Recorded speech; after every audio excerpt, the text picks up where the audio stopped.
أيضا نهى رسول الله صلى الله عليه وسلم عن استقبال القبلة أو استدبارها في حالة قضاء حاجة الإنسان. حالة أنها قضيت حاجة الإنسان وقتك لا يتبول ولا لا يتقضي حاجة الإنسان، ما جايز لك شرعا أنك تدير وش قد القبلة ولا تستدبرها وقت حضرك لا يبول ولا لا يقضي حاجة الإنسان، لا يعطي ظهره للقبلة ولا أما اللي يديرها قد وشه، لا تديرها في قبلتك ولا تعطيها بكتافك. لحظة، اسمعتوا الكلام؟ هذا هو الوارد عن رسول الله صلى الله عليه وسلم: لا تستقبلوا القبلة ببول ولا غائط ولا تستدبروها، لأن القبلة عظمها مولانا تصلي شورها قدها، وبالتالي لا تعطيها ظهرك ولا تديرها قد وجهك وقت تكتبوا. إذا تصد عليه معناها تصد على الجهة أخرى اللي مالك مستدبر هذه ولا مستقبل. قالوا أيوة، هذا قالوا النبي صلى الله عليه وسلم: ولا علموني خارج مرة عبد الله بن عمر رضي الله عنه. عبد الله بن عمر اخته حفصة بنت عمر بن الخطاب، هم اخوت وابوهم عمر بن الخطاب. انتوا معايا؟ معاهم قالوا عبد الله بن عمر رضي الله عنه خارج مرة كان جايهم اخته وطلع على دارهم الساكنين فيها، عندها شيكين يقولوا مطلعة والله الشعب تجار عاديين، المهم نطلع على الدار. مع طلعت وراه قالوا النبي صلى الله عليه وسلم داخل في قرب الدوش، وله قالوا هو يبول مستدبر القبلة، عاطي بكتافه القبلة هو في الدوش. يعني من قالها عبد الله بن عمر قالوا العلماء لا قصة معناها أننا يجمعوا بين الحديثين. النبي صلى الله عليه وسلم قال لا تستقبلوا القبلة ولا تستدبروها، والراجل شافه مستدبرها، إذا المرده هو شنو؟ هو ما يقول شيء يتعاقب معه. قالوا لك معناها أنه حد في الدوش والله عنده شيء داير وبينه مع القبلة يجب يستدبرها، ولين تعود انت في الخلوة ذيك هي اللي لا تستقبلها ولا تستدبرها. لك يجمعوا بين الحديثين به اللي ولا اللي يقول حق كامل واعماله ما تتعارض مع اقواله. اذا قالوا لابد من نشوف معهم معناها انه قولته لا تستقبل ولا تستدبر الا اذا عاد ما هو في الدوش ولا عنده الستره، اما اذا عاد داير بينه مع القبله ولا حيط والله وتا والله روايه يجب يقول مستقبل القبله به اللي داير بينه مع الستره. واضح؟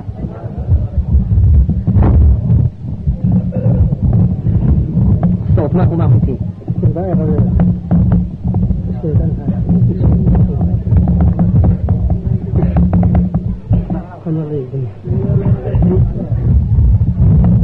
إذن معناها أنه جمع العلماء بين حديثين من أحاديث الرسول صلى الله عليه وسلم. ومنهم الإمام مالك رحمه الله تعالى قال معناها يعود في القردوش والله داير السترة بينه مع القبلة يجد يستقبلها، تجد ضارك يعود حيط جد القبلة، تجد تقعد وانت مستقبل القبلة يا غير بيك اللي بينك معها حيط تجد تستقبل يا أخي الحيط ما عندك مشكلة. إذا أنت الصف خلوة ما خلاكش مستتر به لا تبول مستقبلا للقبلة ولا مستدبرا لها، لا تعطيها بكذاك ولا تعطيها بوجهك. واضح الكلام؟ هذا طيب.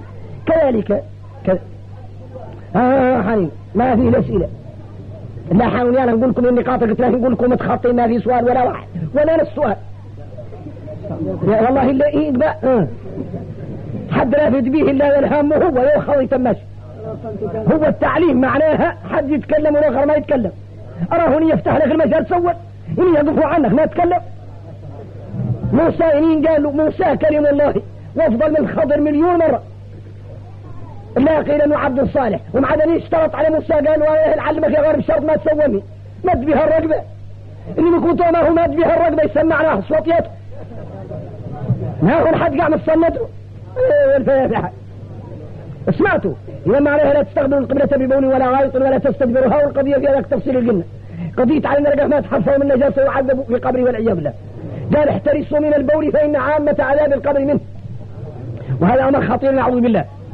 كذلك أما اللي خارج بريدات ما ينبال فيهم ولا ما ينبال فيهم الصنين جنة ما ينبال معناها أنه قاعد يواسي الشيهاني لا مجروح. وين يقول لكم ما ينبال معناها أنه كذلك أما اللي نمرد الأخرى أكبر من ذلك.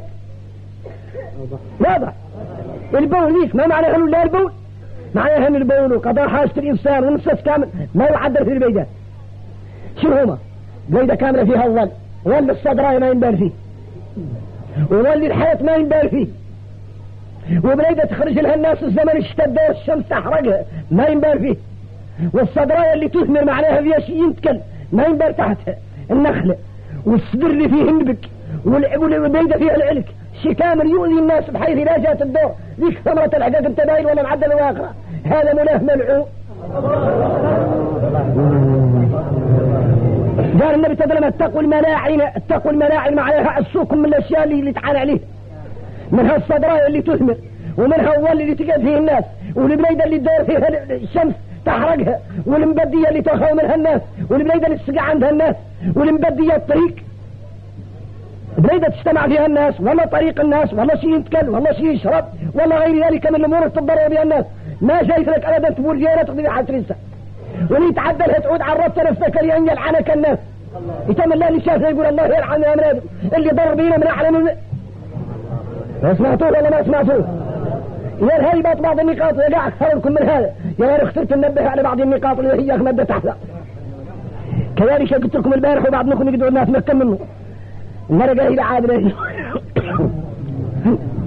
لاهبوا إلى عاد رقاه لاهبوا وبولوات انتشر معناها زاد اكثر حتى من عاد حكم الراس فرس والعاد راجل راس فرس كامل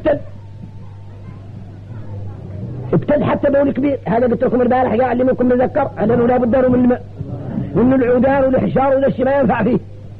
وهي اللي قالوا بعاشر لا ما كثيرا انتشر معناها كون إذا عاد البول هذا والله النشاسة الأخرى انتشرت في حد جاب الحركة. وعاد العياذ بالله إذا خرج منه الغائط ينتشر حتى يكثر بين وراكم يجب عليه استعمال الماء ولا تريك فيه العودان ولا الحجار اللي منها جابر اللقوه مثلا وعاد اللي يخرج منه ينتشر بين وركيه لا بد من الماء فلا يكفيه الأعواد. فهمتوه؟ هي مسألة تؤدي العذاب الأكبر ما ترموا لها الجديد عيد. كذلك جاء في بعض الأحاديث أن من أسباب عذاب القبر بعض ما دام جبوجبه حد شاه مخلوق مولانا يظلم ظلما وعدوانا وانت قادر على ترد عنه الظلم وعمي ترفق عنه تم يتمش. قالوا انه عندما يوصل القبر وجيه ملك يضرب ضربا ينزل منها عقله. يقول له يا ملك تضربني الضريب يا أهرش معدل. يقول له لأنك مررت على مسلم يظلم وأنت قادر على نصرته فلم تنصره. لا بيك انك عامي تراسك وتوه وقيمت ماشي وانت تراعي مخلوق يمرض وانت تقدر ترد عنه الظلم ما يترك هكذا.